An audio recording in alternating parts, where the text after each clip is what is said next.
Chapter 1084 came out, and I'm flabbergasted. I read it. I gotta be honest with you guys, but I'm gonna read it again.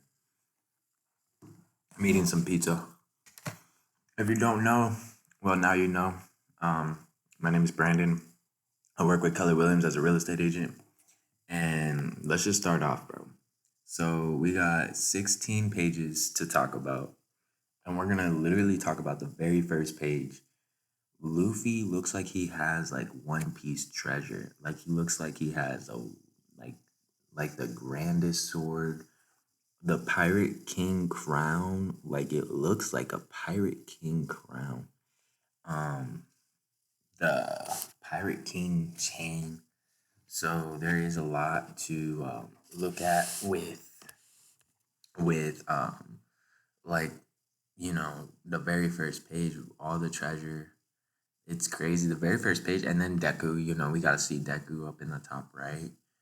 This is absolutely one of the best first pages I've seen. And then page two, we have just regular TCB scan, notes and stuff like that. And then I will read it, but I usually do read it, like look at all the pages and stuff. But I really wanted to start this off, bro. Chapter 1084. It's titled "The Attempted Murder of a Celestial Dragon." So inside Pangea Castle at the Holy Land of Mary Joas, that's where we start. We see guards being taken out from what looks like Sabo himself is taking out all of the guards, just the regular like royal guards and stuff like that. And we see he. This is how Sabo and Bonnie did meet each other through. I guess they were just passing ways, crossing ways to each other, and all in all, you can just see how they meet. Julie Bonnie just says, "You're Sabo, right?" Like kind of like knowing who he is, and Sabo's like, "What, Julie Bonnie? I think you were both." Oh, okay. She says, "I think we're both after the same thing, so let's skip the small talk." And I love that because we're gonna get to action. We're gonna get to action, and we see a cover page with all the girls. And last chapter, it was a cover page with all the boys. Let's do this, man. Let's do this. So we're gonna take our time. This is like a crazy chapter. By far one of the best chapters, one of the greatest chapters. So I'm gonna take my time. This is a chapter that was created by Oda, and I believe for years has been in the works, and for years has been looked at, reviewed. You know what I'm saying? Made sure like this chapter would be absolutely what it needs to be. So in the first page we have they broke into the guards' corridors and stole the keys to the slave callers. And that's like over like a radio. Now, Sabo says, "I did hear about Kuma-san having a daughter." And Julie Bonnie says, "I've always tried to keep tabs on Revolutionary Army activity. That's how I know you're trustworthy. I'll leave it to you guys to get Dad's body to safety." Great point here because this is something like this is their trust developing, And then this also can relate back to Egghead Island, how it goes from one island to the next, and how they all the islands connect because of all the people that we know of. And this is the very unique thing that I love about One Piece is we have characters that we know that they don't know each other, but when they do see each other, you would be like, "Yeah, man, these two people could be friends." And these two people, Julie Bronny and Sabo, instantly connected, and I mean they're after the same goal, save Kuma. So Karasu. Karasu gets pretty much spawned out of nowhere. And that's something that I wanted to say because that looks like a lot like an awakening power from a Logia ability. So an awakened Logia in the Revolutionary Army's hands is great, and it gives a lot of ups to Karasu. I mean, I didn't think he was gonna be an awakened Logia. If he looks like it, it's not confirmed, obviously, but I mean, if he's able to spawn crows that can talk and do other things and also take orders from other people, possibly from, Sabo doing it, that's pretty good. That's really useful. And it he just has a lot of finesse. Like, I mean, he really does. He really has a lot of just actually being able to use his power in such a unique ability, and it's so very useful for not just himself but for everybody. And yeah, it's great. So he says Karasu, he like Sabo, like, Karasu, yes. And then he's like, Karasu's like, yes. And Julie Bonnie has the same reaction that I had. Basically, what the heck, And we see um, Sabo says, mission complete, deliver the keys and tell Morley to get Kuma and the others back to HQ as soon as they're free.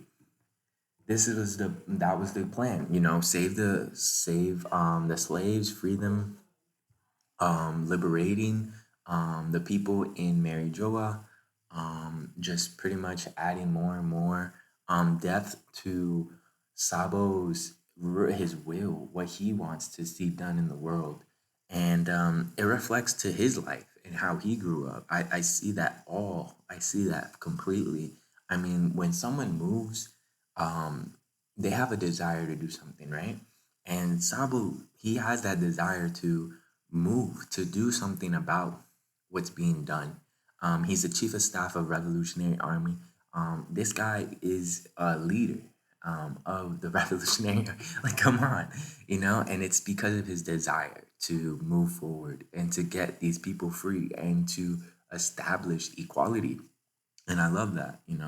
So Karasu's flying. This is his power that is flying. It's not actually him, but it's one of his. It's a little bit of Su, which is his power that he uses. So Karasu says, "What about you, Sabo?" And that's what makes it so amazing is that Karasu can literally talk and communicate all around the world with this power pretty much, you know? So absolutely cool. And then Sabo says, I'll be right behind you after I'm done here. And Karasu is like, understood, be careful. And then this is where Julie Bonnie and Sabo will split up here. So Sabo says, what's your next move, Bonnie? Bonnie's like, I'm off to Egghead to see whether Vegapunk has a way to restore Dad's mind. And if he can't, and that's where she gets cut off, Sabo says, there they are. And instantly, next page, we got them jumped up right up there. And like, Sabo looks really clean. I mean, he looks pretty OG right here. But we see the desire from Bonnie being like her motive is to free him no matter what, free her father no matter what. I don't care if I have to see the mad scientist Vegapunk. I'm gonna go see him right now. I don't care if I have to go to Mary Joas. I'm gonna go do it right now. And she has that burning passion, the skill and desire to do it. You know. And so, anyways, we got the guards up here. The guards basically saw them, but Sabo, being who he is, just gets her up, picks her up, brings her on top of a little stair, and a little frame area where no one can see them pretty much. And the guards say that's weird. I could have sworn that I saw somebody or something, and they say it feels like there are fewer guards than ever around here. we're too short-handed to cover a tower this big. And Sabo, Bonnie can hear what's going on right now. So Bonnie, panting. She's like, "I owe you one," and that's deep. I feel like Oda's gonna hit something with that, where Julie Bonnie is gonna save Sabo, or something that might happen where, to make it even. Julie Bonnie actually did do something for him. She says, "I owe you one," and we'll see Julie Bonnie do something like that, and that goes back to her characteristics. She's a person that has a real desire. She's a real person. I mean, in terms of like story development, character development, all of that, she is about her word and about her actions, and I love that really. And so Sabo says, "Haven't you heard?" Oh, no, no, no, no. Sabo doesn't say this. The royal knights on the ground, they see this. They say this. They say, "Haven't you heard? You can blame you know what for that." What's that mean? They're all gone because they saw it. Saw what? And they say the legendary Phantom Room. And that's when the other guards are like, "You idiot, don't talk nonsense like that. We don't need that right now. We don't need somebody saying something that's going to have them disappear, have them die, have them do something like that?" So um, you can just see, not only do they have a little bit of knowledge, like even the ground people, like the fodder type of people, have a little bit of knowledge, like the legendary Phantom Room, like it's a mysterious place that no one goes to, like they know a little bit, like enough to know the name, but nothing else. And so so yeah, so this is where Sabo, you can tell in the panel right here, he heard that and he's thinking like, "Okay, this is where I'm gonna go to. I'm gonna drop off Bonnie, make sure she's good to go to Egghead, and I'm gonna go figure out what this legendary Phantom Room is, because I have a desire to make everyone have equality. I have a desire to figure this out. Like this is my way of life. This is, if I don't do this, this is my code, man. And I can't back away from myself. I can't turn around and just, okay, we're done with this. Mission complete, we're done, right? We can leave." Sabo's the type to say, "All right, this is the mission complete, but I know there's something here. I know if I go a little bit further, I will uncover something." And that desire to honestly make everything right, to honestly go the 110%, that's something I see in Sabo for sure. And so the conversation ends, and Sabo looks at Bonnie and says, "Egghead's in the new world. We're heading in the opposite direction. Good luck on your voyage." And Bonnie says, "It's a little odd, to see a radical revolutionary acting so friendly." But he says, "Well, we're both determined to save the same person." Yeah, this is where Julie Bonnie says, "Yeah, look after my dad for me." Big time, big time.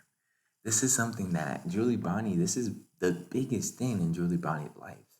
And to entrust it to Sabo so easily after just meeting him, that's that speaks volumes, for sure. And so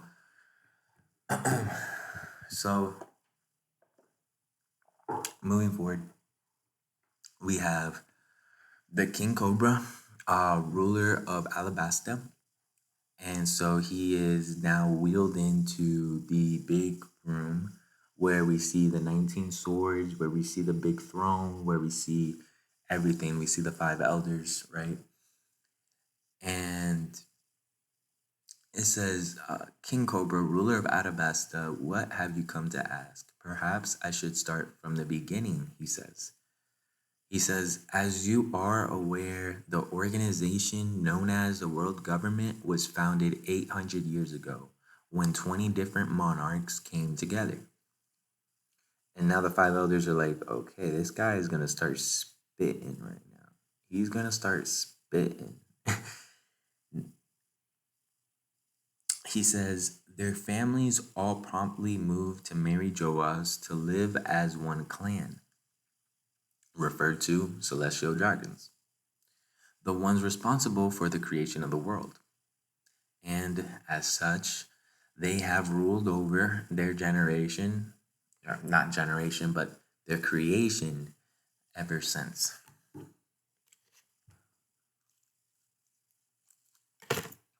This man is spitting. Then he says, internally, the 20 were considered equal, and to ensure that no individual dictator would rise up from among them, they installed the empty throne. Okay, okay. Each of them placed a weapon around the throne to symbolize their vow to never try and sit upon it. Great. Cool. Nice. All right. Then he says, at the same time, new royal families were handpicked to rule the nations that the founders could no longer preside over. Those families are still in power to this day. So now we're really understanding the rankings here. There's 20 families, and those families are celestial dragons, they're up there. And then the ones to rule the nations, as he says, new royal families were handpicked to rule the nations. So he follows all this up with, in order to ensure the smooth transition, all references mentioning the previous dynasty's reign were removed from each of the founders' respective home countries.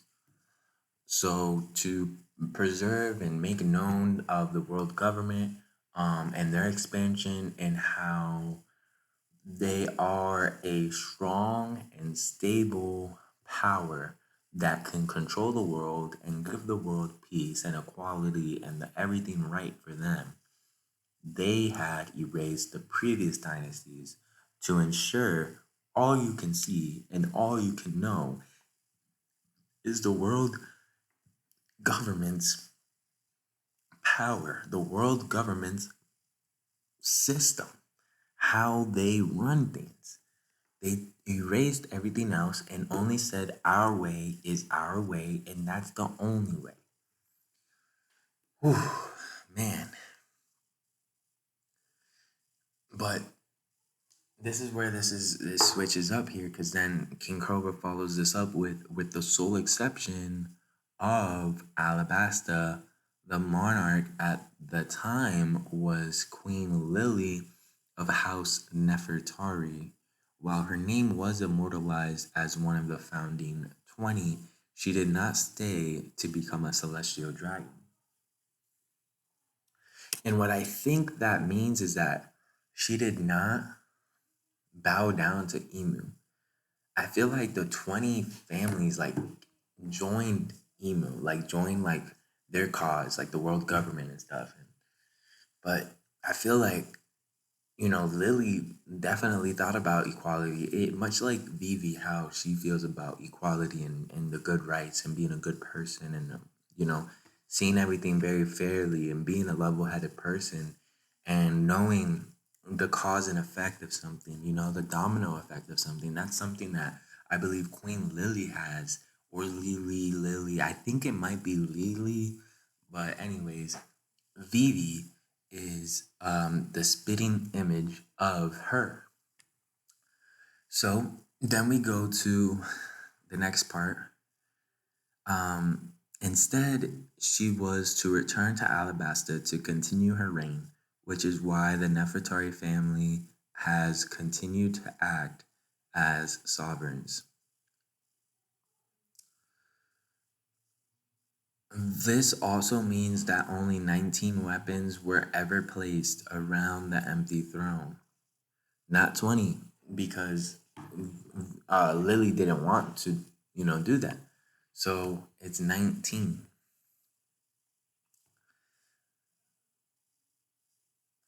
And so this, like, before I tell you, like, I know I'm sure you already read this, but this is where, and this is where he stops talking, and we can really get word and dialogue from the five elders. And they say, "It's all as you say, but what exactly is your point of this? Like, why are you bringing up the history? Why are you telling me stuff like this?" Um, and then he answers back, he says, "I've scored all of my kingdom's ancient texts, and as far as I can tell, all known accounts chronicalizing the period after the void century have one thing in common. Her name isn't mentioned once. Her name isn't mentioned once. So it appears that Queen Lily never had made it home to Alabasta. The burden of ruling the country fell to her younger brother. And do you have any record of what became of her?"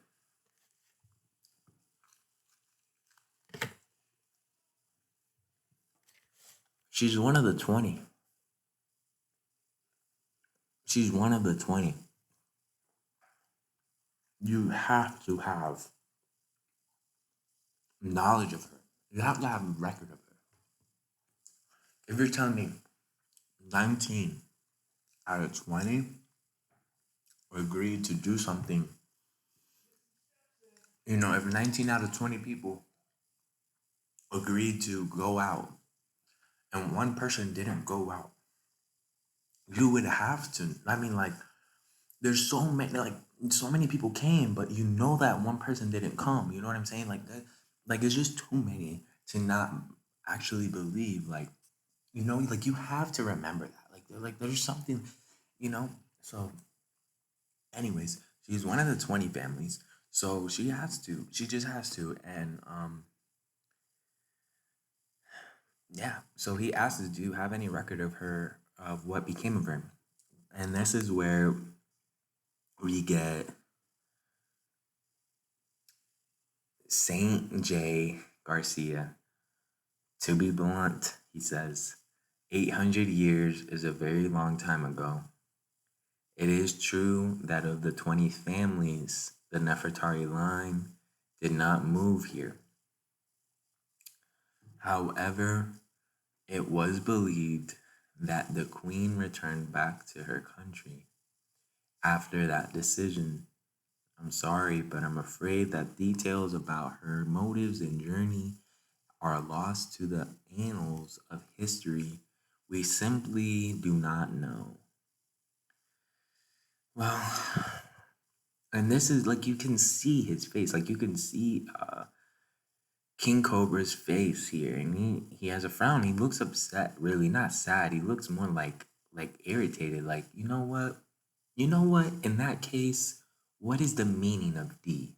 Like straight up, just straight up. He's like, I'm tired of this. This is probably something that's been on his mind, of course, like for sure, like many years, many years. But this is something that's so historically like mysterious that it's not a good time to question it. It's not a good time to ask questions and stuff. But you know what? He's annoyed. He wanted to know something, and genuinely speaking, these people do know stuff. These, you know what I'm saying? So this was just absolute BS. I believe that the five elders know what happened to Queen Lily or Lily, and I believe they know the will of D. But he says in that case, what is the meaning of D? And the five elders all look at him like they're like what the balls to do that. And this is where one of them say, "Why do you ask?" And King Cobra says, "The truth is, a short letter penned by the queen has been passed down from one generation to the next." Boom. Did the five elders know about this though? Did they know about this? About the short letter penned by the queen? No, I don't believe they did, because I believe that she defiled or defied her herself against being a celestial dragon, turning against the way that all 19 other people were going to follow the way she knows is right. That is so bold and so brave. Not only that, but what I believe is she wanted there to be eternal freedom, eternal happiness and joy. And that's why it was passed down from one generation to the next as a treasure, a mysterious piece or something like that. And so he brings it up to them and he lets them know, you know? And then in the next page, oof, we cut away from that. We cut away from what we were just talking about, and we move up to, let's see, we move up to where Shirahoshi is being captured by Kuma. I mean, Kuma, he's following orders, and it's a pretty sad moment, like, because Kuma is obviously a good man, following orders from not just like celestial dragons who are like really scummy people, but Saint Charles, bro. Like Saint freaking Charles, bro. Like the worst of the worst, bro. Like this is like a scumbag. Like he's just like he gets me tight. He gets me mad, bro. Like I'm not even gonna lie. Like I don't like this man. I never liked this man. Like obviously no one did. I'm happy he got punched by Luffy as hard as he could. And I'm happy that he got smacked by that other guy. But honestly, what happened here, that was really pleasing to see. We see how, I'm not even gonna really get into it. Like Saint Charlos is a scumbag. Like honestly, bro. Like he's just trying to take in the mermaid girl Shirahoshi, and he's trying to say like, oh, kill like and take out the fishman because Shirahoshi's brothers are trying to get him or free her and stuff like that. And man, it's just messed up stuff. But that's when we got that's when oof, we got the brothers and we got the one of the Tumtadas using tail hammer and drill dragon nail to on the top of his dome, and that's really clutch. I love it. I when I say that guy's a scumbag, like he's a scumbag. Like, and the fact that they hit him, the fact he looks like that. If you guys haven't read the chapter, go read it. Like the guy looks like an accordion. Really, he looks like he looks like a wrinkly ass shirt. You feel me? That man is. He looks like a crumbled up ball of paper. You feel me? Like he looks like he was smushed. And he was. He was smushed. The attacks they used are like damn near planetary. Like, I mean, if it's not planetary, bro, that shit will crack the ground.